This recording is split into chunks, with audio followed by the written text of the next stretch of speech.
नमस्कार दोस्तों, मैं दिलीप कुमार। दोस्तों, बीपीएससी टीआरई 4 विथ डोमिसाइल जल्द वैकेंसी निकालने एवं बिहार की सभी सरकारी नौकरियों में डोमिसाइल लागू करने की मांग को लेकर 2 जुलाई को एक बार फिर से हम लोग राजधानी पटना में महाआंदोलन करने जा रहे हैं। बीपीएससी टीआरई 4 की वैकेंसी मार्च अप्रैल में ही आनी थी, फिर कहा गया मई में आएगी, फिर कहा गया जून में आएगी, लेकिन अभी तक टीआरई 4 की वैकेंसी नहीं आई है। तो बीपीएससी टीआरई 4 की वैकेंसी डोमिसाइल के साथ जल्द निकाली जाए। बीपीएससी टीआरई 4 यानी शिक्षक भर्ती डोमिसाइल के साथ जल्द निकाली जाए, जल्द उसका विज्ञापन निकले। बीएसएससी सीजीएल 4 की वैकेंसी भी लंबे समय से नहीं आ रही है, तो बीएसएससी सीजीएल 4 की वैकेंसी डोमिसाइल के साथ जल्द निकाली जाए। दरोगा की नई वैकेंसी डोमिसाइल के साथ जल्द निकाली जाए। एसटीईटी का विज्ञापन डोमिसाइल के साथ जल्द प्रकाशित किया जाए और बिहार के सभी सरकारी नौकरियों में, चाहे वो एएनएम जीएनएम से संबंधित हो, पैरामेडिकल से संबंधित हो, एग्रीकल्चर से संबंधित हो, बिहार की सभी सरकारी नौकरियों में, चाहे वो बीटेक से संबंधित हो, बिहार की सभी सरकारी नौकरियों में डोमिसाइल लागू किया जाए। ये बिहार के अभ्यर्थियों की ये मांग है, बिहार के लाखों छात्र छात्राओं की मांग है, ये पूरे बिहार की जनता की मांग है, ये पूरे बिहारियों की मांग है कि बिहार की सरकारी नौकरी में डोमिसाइल लागू किया जाए। हम लोग 90% डोमिसाइल लागू करने की मांग कर रहे हैं। 10% सीट ओपन रहे, 90% सीट बिहारियों के लिए रिजर्व हो, यानी कि 90% सीट पर सिर्फ बिहारी का सिलेक्शन हो। 10% सीट ओपन रहे जिसमें बिहार के लोग भी जा सकते हैं, बिहार से बाहर के लोग भी मार्क्स के आधार पे आ सकते हैं।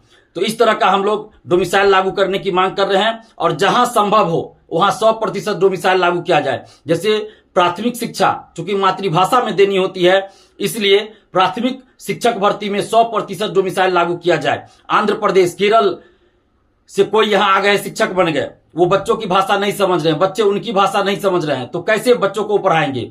और कई राज्यों में, बिहार से बाहर कई राज्यों में प्रत्यक्ष रूप से डोमिसाइल लागू है, वहां बिहार के अभ्यर्थी फॉर्म नहीं भर सकते, कुछ ना कुछ कंडीशन लगाया गया। जैसे यूपी हुआ, वहां है 5 साल से आप यूपी के निवासी हो, यूपी बीएड में है कि बाहरी का अधिकतम 5% ही सिलेक्शन होगा। झारखंड हो या कुछ और राज्य है, वहां पे कुछ ना कुछ कंडीशन लगाया गया है कि 10th 12th उसी राज्य के बोर्ड से होना चाहिए। हिमाचल प्रदेश, आंध्र प्रदेश, गुजरात, राजस्थान, मध्य प्रदेश, हर जगह कुछ ना कुछ कंडीशन लगाया गया है। कहीं प्रत्यक्ष रूप से डोमिसाइल लागू है तो कहीं अप्रत्यक्ष रूप से।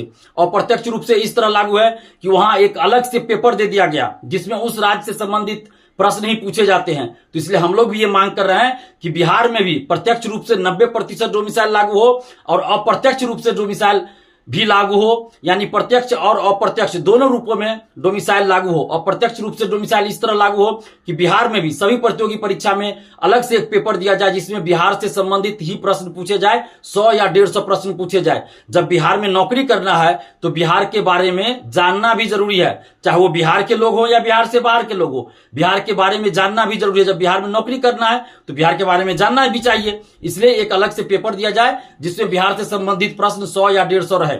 इस तरह प्रत्यक्ष और अप्रत्यक्ष दोनों रूप में बिहार में डोमिसाइल लागू किया जाए। बिहार में फैक्ट्रियां नहीं है, उद्योग धंधा नहीं है, यहां रोजगार का एकमात्र सबसे बड़ा साधन सरकारी नौकरी है। और बिहार में अभी पूरे देश में देख लीजिए सबसे ज्यादा वैकेंसी बिहार में ही आ रही है। इसके लिए हम सरकार को और खासकर नीतीश जी को हम बहुत बहुत धन्यवाद दे रहे हैं, दिल से धन्यवाद दे रहे हैं। लेकिन उसका फायदा भी बिहारियों को ही मिलना चाहिए था सबसे ज्यादा, लेकिन बिहारियों को फायदा नहीं मिल रहा है, बहुत कम फायदा बिहारियों को मिल रहा है, बाहरी को ज्यादा फायदा हो रहा है। 63 बिहारी और 199 बाहरी का सिलेक्शन हो गया है टीआरई 3 में। मैथ का ये डाटा है आरटीआई से, इसी तरह का कई डाटा है।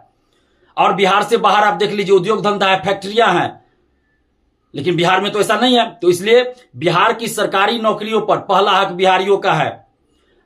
डोमिसाइल नहीं तो वोट नहीं, हम लोग ये नारा बुलंद कर चुके हैं। सरकार से हम मांग कर रहे हैं और खासकर नीतीश कुमार जी से ये मांग कर रहे हैं कि आप डोमिसाइल लागू कर दीजिए। हम लोग सरकार के विरोधी नहीं है, जहां भी सरकार अच्छा काम करती है, जहां भी नीतीश कुमार जी आप अच्छे काम करते हैं, हम लोग आपकी तारीफ करते हैं। कल ही आपने वृद्धा पेंशन बढ़ाया है, हम लोगों ने खुलकर आपकी तारीफ किया है। और भी जहां भी अच्छा काम होता है हम लोग तारीफ करते हैं। लेकिन बिहार के समस्त अभ्यर्थियों की अभी मांग है, बिहार के अभ्यर्थियों की, बिहार के छात्र छात्राओं के, बिहार के युवाओं के हित में बिहार में डोमिसाइल लागू कर दीजिए।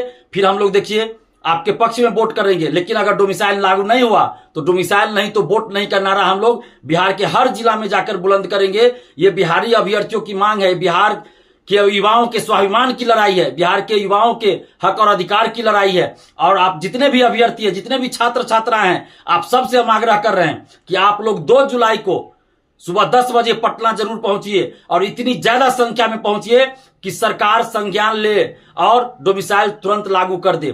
और 35% आरक्षण का लाभ जो बिहार से बाहर के लड़कियों को मिल रहा है जनरल कैटेगरी में, वो बंद होना चाहिए। आरक्षण का लाभ, किसी भी तरह के आरक्षण का लाभ सिर्फ और सिर्फ बिहार के मूल निवासियों को ही मिलना चाहिए। तो इसलिए बिहार की बेटियों से भी हम आग्रह कर रहे हैं कि आप लोग बढ़ चढ़कर आंदोलन में हिस्सा लीजिए। जैसे 5 जून को देखिए, बहुत ज्यादा संख्या में बिहार की बेटियां भी शामिल हुई थी, बिहार के बेटे भी शामिल हुए थे, लेकिन उस रिकॉर्ड को आप लोगों को खुद तोड़ना है। और भारी संख्या में 2 जुलाई को सुबह 10 बजे आप लोग पटना पहुंचिए। और सरकार से हम हाथ जोड़कर, खासकर नीतीश जी से हाथ जोड़कर विनती कर रहे हैं कि TRE 4, BPSC TRE 4 with domicile जल्द वैकेंसी निकालिए। बीएसएससी सीजीएल 4 डोमिसाइल के साथ, दरोगा की नई वैकेंसी डोमिसाइल के साथ जल्द वैकेंसी निकालिए, नहीं तो फिर हम लोग 2 जुलाई को पटना में महा आंदोलन करने जा रहे हैं। और आप तमाम अभ्यर्थियों से आग्रह कर रहे हैं, तमाम छात्र छात्राओं से आग्रह कर रहे हैं कि आप लोग 2 जुलाई को सुबह 10 बजे पटना पहुंचिए। धन्यवाद। जय हिंद।